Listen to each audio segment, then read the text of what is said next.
Okay.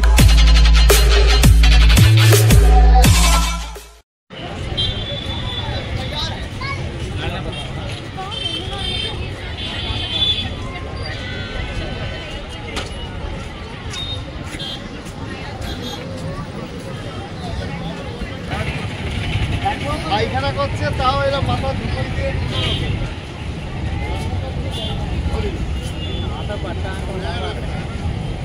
ప్రస్తుతం 39 దేశాల దగ్గర సబ్మెరైన్స్ ఉన్నాయి. కానీ వాటిలో అన్ని దేశాల సబ్మెరైన్స్ యాక్టివ్గా ఉండవు. China, US, Russia, India, north Korea ఇంకా మరో 6 దేశాల సబ్మెరైన్స్ ఎప్పుడూ యాక్టివ్గా ఉంటాయి.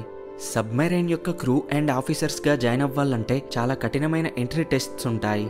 సాధారణంగా ఒక సోల్జర్ ఫిజికల్గా యాక్టివ్గా ఉంటే సబ్మెరైన్ క్రూ మాత్రం మెంటల్గా కూడా యాక్టివ్గా ఉండాలి. ఎందుకంటే ఒక్కసారి సబ్మెరైన్ సముద్రంలోకి వెళ్తే అది మళ్ళీ ల్యాండ్ పైకి రావడానికి వారాలు, నెలల సమయం పడుతుంది. అది ఆ దేశాల సబ్మెరైన్స్ పై ఆధారపడి ఉంటుంది.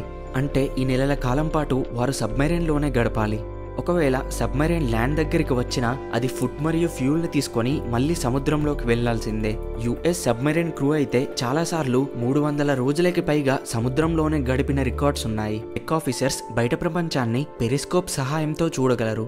ఈ పెరిస్కోప్ ఇన్స్ట్రుమెంట్ సుమారు 10 నుండి 20 మీటర్స్ హైట్తో సబ్మెరైన్కి పైన ఉంటుంది. ఇది అవుట్ సైడ్ వరల్డ్ యొక్క లైట్ని 45 డిగ్రీస్ మిర్రర్స్ ద్వారా డైవర్ట్ చేసి లోనున్న ఆఫీసర్స్ చూసేలా చేస్తుంది. దీని ద్వారా పైన సముద్రంలో ఏం జరుగుతుంది, బయట కండిషన్స్ ఎలా ఉన్నాయి, దగ్గరలో ఏమేమున్నాయి, ఇవన్నీ చూడొచ్చు. సబ్మెరైన్లో స్నానం చేయడానికి 1 లేదా 2 షవర్స్ ఉంటాయి. ప్రతి ఒక్కరూ 5 మినిట్స్ లోపే ఫ్రెష్ అవ్వాలి. అలాగే సబ్మెరైన్లో మొత్తం 1 నుండి 3 టాయిలెట్స్ మాత్రమే ఉంటాయి. వారు 100 క్రూ మెంబర్స్ ఉన్నా సరే కేవలం ఇవి మాత్రమే ఉంటాయి. అలాగే టాయిలెట్ యూజ్ చేశాక ఫ్లష్ చేసేటప్పుడు వాల్స్ని సరిచేసి ఫ్లష్ చేయాలి. సబ్మెరైన్ పైప్స్ ఎప్పుడు హై ప్రెషర్తో వాల్స్ ద్వారా కంట్రోల్ చేయబడి ఉంటాయి. ఒకవేళ వారు సరిగ్గా ఆపరేట్ చేయకుండా ఫ్లష్ చేస్తే ఆ టాయిలెట్ అంతా రిటర్న్ వాష్రూమ్లోకే వచ్చేస్తుంది. క్రూ మెంబర్స్ ఎక్సర్సైజ్ చేయడానికి చిన్న జిమ్ ఉంటుంది. కానీ అందులోనే ఇతర ఎక్విప్మెంట్స్ ఉంటూ శత్రువుల ఇన్ఫర్మేషన్ని సబ్మెరైన్స్ ద్వారా గ్యాదర్ చేస్తారు.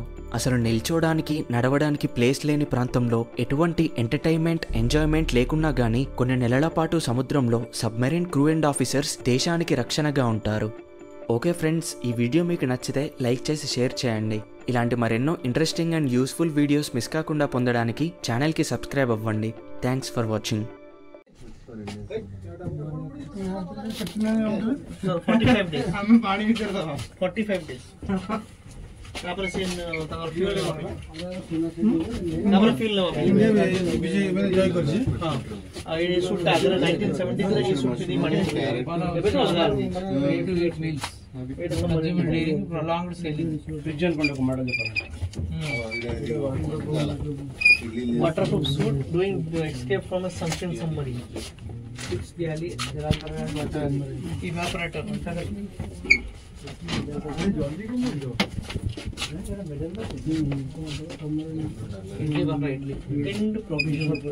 ready to eat meals consumed during sailing. अच्छा ये सिम खाई वाला वाला ऐसे पे सिम गला क्या भाई ये लास्ट खाना कौन पका रहा इडली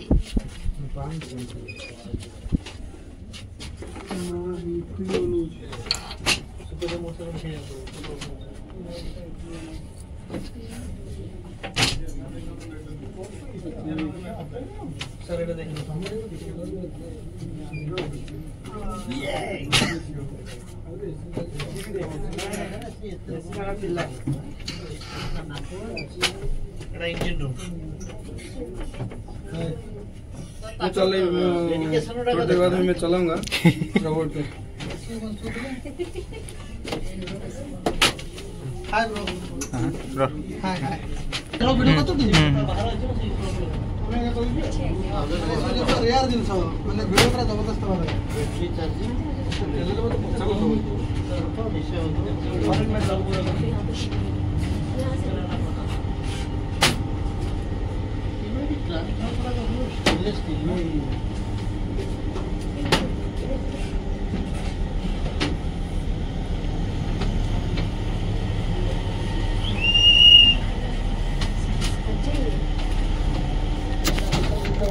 చేయగలవు. ఇక మిజైల్స్ అండ్ న్యూక్లియర్ వెపన్స్ ఇతర ships and air crafts and ఎన్నో కిలోమీటర్ల దూరంలో ఉన్న ల్యాండ్ ఏరియాని కూడా ధ్వంసం చేయగలవు. అయితే సబ్మరైన్కి ఎటువంటి విండోస్ కానీ గ్లాసెస్ కానీ ఉండవు. లోనున్నవారు సముద్రంలో తమ ముందు ఏముందో ఏం జరుగుతుందో నేరుగా చూడలేరు. ఇక్కడ సబ్మరైన్కి front and left right sides and టాప్లో అమర్చిన సెన్సార్స్ అండ్ ఇన్స్ట్రుమెంట్స్ ద్వారా సబ్మరైన్ చుట్టూ ఉన్న ఎన్విరాన్మెంట్ గురించి తెలుసుకుంటారు. ఈ ఇన్స్ట్రుమెంట్స్ సముద్రంలోని చిన్న చిన్న సౌండ్స్ అండ్ ఎకోస్ని, సముద్రంలో ఏదైనా మెటాలిక్ ఆబ్జెక్ట్ మూవ్మెంట్ని ఇలా అన్నింటినీ రిసీవ్ చేసుకొని లోనున్న కంప్యూటర్స్లో 2D లేదా 3D మ్యాప్ని ఏర్పాటు చేస్తాయి. అండ్ కొన్ని సబ్మరైన్స్ లోపల లైవ్ శాటిలైట్ ఇమేజ్ వ్యూ కూడా అవైలబుల్గా ఉంటుంది. లోనున్న ఆఫీసర్స్ అండ్ క్రూ నిరంతరం ఎనిమీ షిప్స్ అండ్ సబ్మరైన్స్ ని తప్పనిసరిగా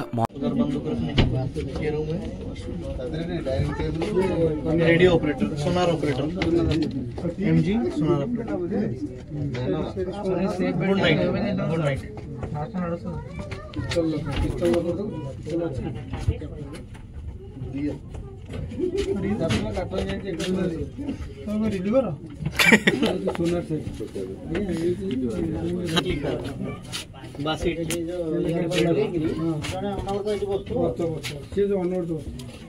भोकवाला खाइल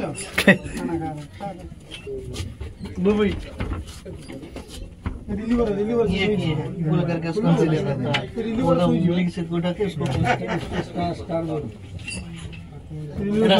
सर एटा देखो तो थोड़ा कुछ वाला था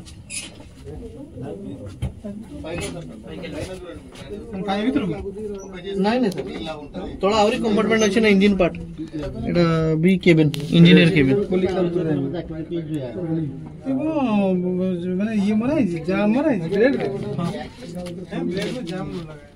రీఫ్యూలింగ్ కోసం ల్యాండ్ దగ్గరికి రావాలి.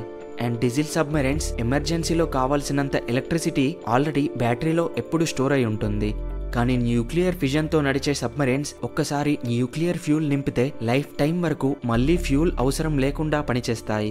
అలా న్యూక్లియర్ పవర్ సబ్మరైన్స్ ఒకేసారి ఫ్యూల్తో 20 సంవత్సరాలకి పైగా సముద్రంలో తిరగగలవు. ప్రస్తుతం న్యూక్లియర్ పవర్తో నడిచే సబ్మరైన్స్ కేవలం 6 దేశాల దగ్గర మాత్రమే ఉన్నాయి. అవి USA, Russia, China, France, UK మరియు ఇండియా. ఇండియాలో అర్హెంట్ క్లాస్ సబ్మరైన్స్ ఈ న్యూక్లియర్ పవర్తో నడుస్తాయి. సబ్మెరైన్ ఒక క్లోజ్డ్ వెహికల్ కాబట్టి లోనున్న వాటర్ మరియు ఎయిర్ ఎప్పుడు రీసైకిల్ మరియు రీజనరేట్ చేయబడతాయి. కానీ ఫుడ్ ఒక్కటే వారికి లిమిట్. ఫుడ్ అయిపోతే తప్పనిసరిగా ల్యాండ్ దగ్గరికి రావాల్సిందే. కాబట్టి సబ్మెరైన్స్లో ఎక్కువ కాలం పాటు నిలువ ఉండే ఫుడ్నే తీసుకెళ్తారు. సబ్మెరైన్స్లో హెవీ స్పేస్ ఉండదు. వారు హై ఆఫీసర్స్ అయినా సరే 2 లేదా 3తో రూమ్ షేర్ చేసుకోవాల్సిందే. ఒకవేళ సబ్మెరైన్లో ఎక్కువ క్రూ మెంబర్స్ ఉంటే ఒకే రూమ్ని 3 గ్రూప్స్ 3 డిఫరెంట్ టైమింగ్స్లో షేర్ చేసుకోవాలి. సాధారణంగా వారికి 6 అవర్స్ పడుకోవడానికి.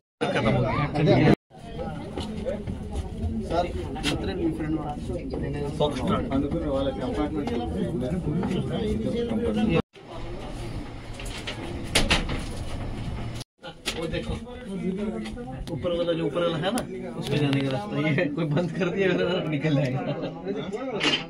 इधर भी नीचे रास्ता सर ये ऊपर ये रास्ता से ऊपर है ये ऊपर होनी चाहिए ना सर थोड़ा एटा जो रास्ता पानी समुद्र में पानी में पानी में एटा ऊपर जो रास्ता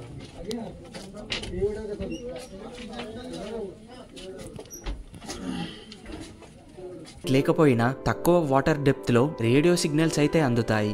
అలా బయట సమాచారాన్ని ఎంతో కొంత తెలుసుకుంటే వీరు చాలా లిమిటెడ్ సమాచారాన్ని మాత్రమే హై అథారిటీకి పంపగలరు. అయితే చాలామందికి ఒక డౌట్ వస్తుంది, సబ్మెరైన్లో అట్మాస్ఫియర్ క్లోజ్ ఉంటుంది, మరి అందులో ఉన్నవారికి నిరంతరం ఆక్సిజన్ ఎలా అందుతుంది అని. వారు దీనికోసం ఎలక్ట్రోలైసిస్ అనే ప్రాసెస్ని యూజ్ చేస్తారు. సాధారణంగా వాటర్లో 2 హైడ్రోజన్ అండ్ 1 ఆక్సిజన్ మాలిక్యూల్స్ ఉంటాయి. ఎలక్ట్రోలైసిస్ మిషన్ ద్వారా ఎలక్ట్రిసిటీ సహాయంతో వాటర్లోని ఆక్సిజన్, హైడ్రోజన్ మాలిక్యూల్స్ని వేరు చేసి సపరేట్గా ఆక్సిజన్ అండ్ హైడ్రోజన్ని గ్యాస్ రూపంలోకి మార్చుతారు. ఒకవేళ ఏదైనా యుద్ధం వచ్చినా లేదా ఎక్కడైనా అటాక్ చేయవలసిన సిచ్యువేషన్ వచ్చినా సబ్మెరైన్లో టార్పిడోస్, మిజైల్స్, న్యూక్లియర్ వెపన్స్ ఉంటాయి. టార్పిడోస్ వాటర్లో 30 నుండి 50 కిలోమీటర్ వరకు ట్రావెల్ చేసి ఇతర సబ్మెరైన్స్ అండ్ షిప్స్ పై ఎగ్జాక్ట్ టార్గెట్తో అటాక్ చేయాలి.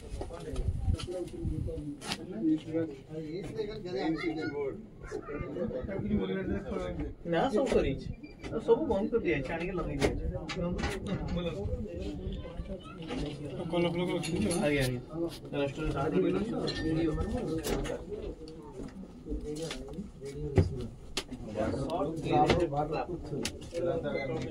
పోయినప్పుడు తప్పించుకున్నట్టు ఉపయోగించి water main switch board supply to